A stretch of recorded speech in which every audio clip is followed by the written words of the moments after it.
Has China done it again? Have they stolen a Western franchise and made it better? Because what you're looking right now is not GTA 6.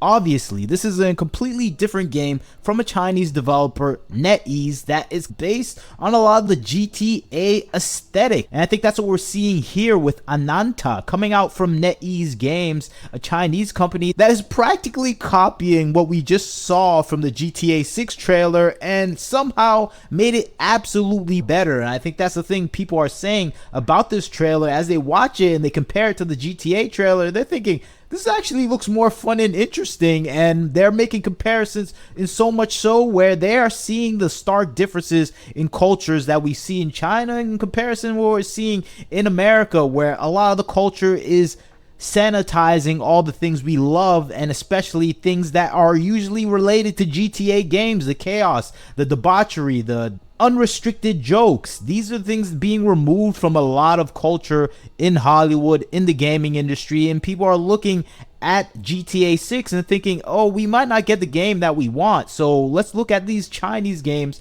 that may be stealing a little bit from GTA 6, but they're creating something wholly on their own that looks way more interesting. And I think that's what a lot of people are seeing with this game. It used to be formerly known as Project Mugen. Now its full name is out, ANAnTA, and it has everything that we would expect from a GTA-like video game. And it's doing even more than that. It's taking all elements from these open world games. Just look at that. We have a web swing right there. This game looks amazing, and I think it's crazy to see China take up the mantle of actually pioneering some sort of styles in the gaming world, because yes, this has a GTA style, but it's doing way more than that. And I think that's the thing that I find crazy interesting about a lot of Chinese games out there right now. They're taking simple concepts from Western designers and they're expanding upon them, making something wholly more interesting, innovative, and actually exciting to play. And I think that's what I see here with NANTA. It's taking so many elements from open world games. We see elements from Spider-Man,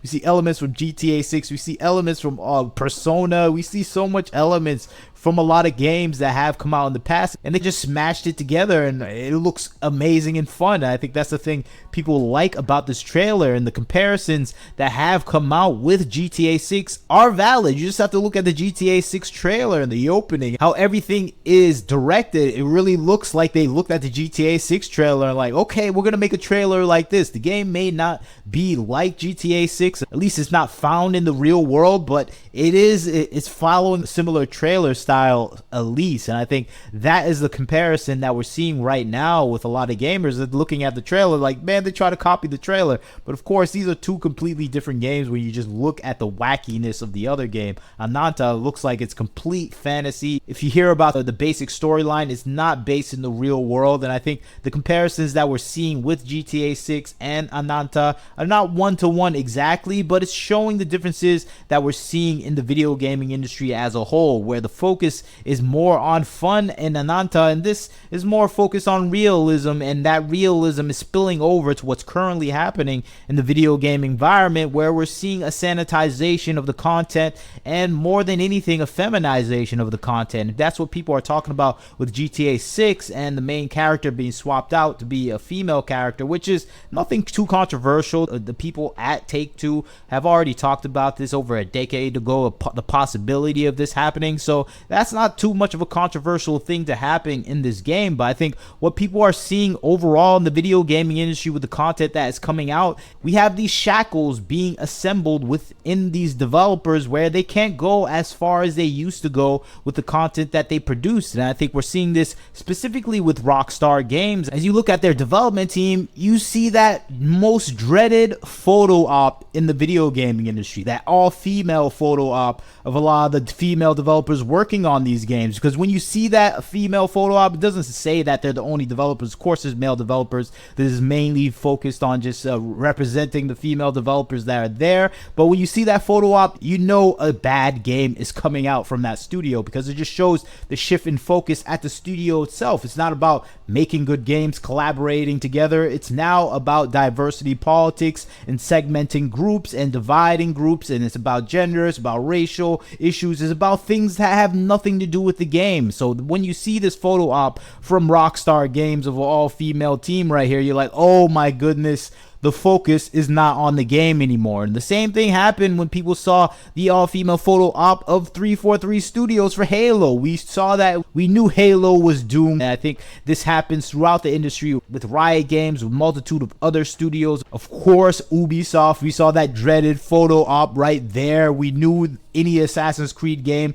was doomed after that. And I think this is what we've been seeing in the industry so consistently, that when we see that with GTA 6, we have that impending notion that this game is doomed. But that is not obviously 100% grounded in reality. I think GTA 6 still has a chance to be a good game. It's just not going to be the GTA 6 that we all grew up with, because it has to be held to the constraints of the modern audience. And the modern audience is a nothing audience that doesn't exist, but they still maintain control on the industry, because a lot of the people that are financing video games right now is catering to this invisible audience, because that invisible audience reflects their moral values and perception of society. And I'm talking about the investment banks, the non-governmental organizations, the UN. A bunch of powerful groups of people want to see gaming pigeonholed into this ideology of what they perceive the world should look like. And I think that's what we're seeing with GTA 6, where GTA 6 may be limited by that purview, where it can't do any of the funny jokes, it can't attack both sides of an argument,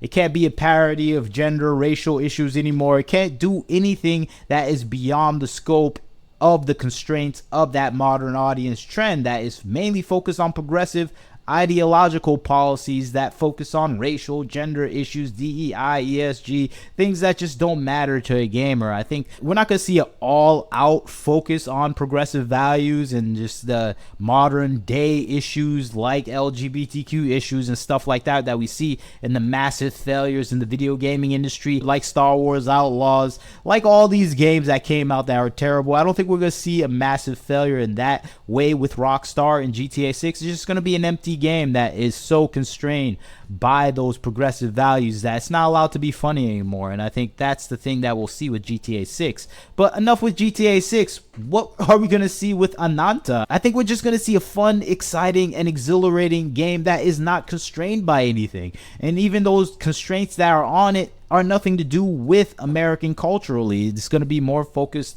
on China culturally, and I don't think it really has that many constraints because it's in a fantasy world, Nova City, and it's about a paranormal investigation team, which already sounds interesting and exciting, and I'm already looking forward to seeing it. And the designs are amazing, and this game just stands out beyond anything else because it's doing something massively creative, and you can feel the creativity from the trailer itself. It has some similarities to the GTA 6, is doing little things, but it feels like it's more tongue-in-cheek, where it knows it's doing those things, and it's like, yeah, we did that intro, you see the city, the water, but no, this is a bit crazier in that we're doing wild things. We have cute anime girls, we have fun jokes and things that are related to our culture. We just want to see you have fun with this game, and I think that's the thing that I love about NATA, is going back to the roots of gaming, and it's getting me excited about a game that I have never heard about. And I think that's the thing gamers are just missing nowadays. New games that are doing things unrestricted and without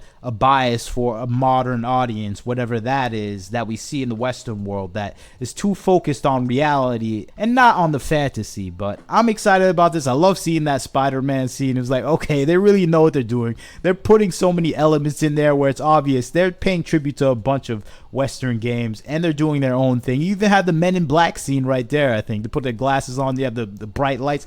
These are made by people that are fans of entertainment. And I think that's the thing that's lost on a lot of game developers nowadays. It's not being made by people that are fans of entertainment. They're fans of politics, and they want to show you their politics on their sleeves. And I think that's the failure that we see in modern day games. But with ANAnTA, we don't get that. It looks fun. It looks engaging. We see some of the similarities here. People are making the beach scene with GTA 6 and ANAnTA, saying, look at this. This is nothing like the Western world. But if you've been to South Beach, there are days like this where you see enormously obese women walking down the beach, and you're wondering, where did they come from? Georgia or Alabama? that happens on some days. So I don't think it's a Western thing. It's a South Beach, Miami thing. If you've ever been there, you see days like this where hotels are filled with women that are just this big, just going to the beach eventually. You're like, what is happening this day? But I think that just serves to show the difference in America in general. America, we have a lot of fat people. Here in Fantasy Nova City, we don't have that. I think that's the thing people are seeing with the differences right here. But I think it's definitely playing off some of the trailers that we did see, but I think it's knowingly doing that. You can see that with some of the screenshots people are displaying here. And this is not the only game that China has perceived to have stolen from the Western world. We saw this with Light of Motaram that came out with a trailer recently, and we see the comparisons with Horizon Zero Dawn, right, in the overall character designs and the robot dinosaurs. But I have no problem with it. It looks like a fun, engaging game. That's what all game players want, and I think that's what we're seeing with ANAnTA. I think it's going to be an amazing game, and hopefully it is an amazing game, because we just need something new that is not stuck in the modern audience trend. But that's just my thoughts on the situation. You tell me what you think. Like, comment, share, subscribe. This Wagner Knows Why. Catch you next time.